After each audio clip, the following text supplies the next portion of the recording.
রাত্রিবেলা মদ খেয়ে তৃণমূলে কিছু উপদ্রবীরা এইসব ঘটনা ঘটিয়েছে।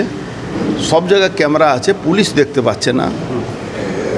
আমি আপনাদের মাধ্যমে পুলিশকে বলবো কি এইগুলো যদি বন্ধ না করাতে পারেন তো কালকে যখন এর রিয়াকশন হবে তার দায়ী কিন্তু পুলিশকে নিতে হবে।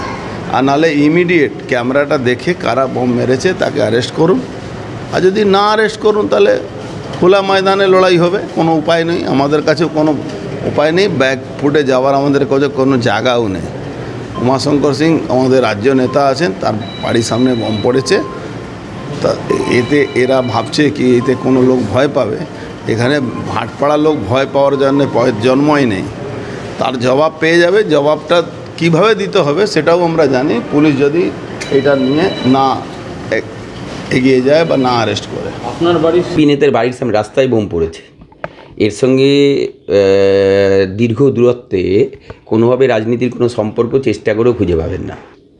বোম পড়েছে, অবশ্যই প্রশাসন দেখবে, এর সঙ্গে রাজনীতির সম্পর্ক নেই। কেন তারা বলছে তো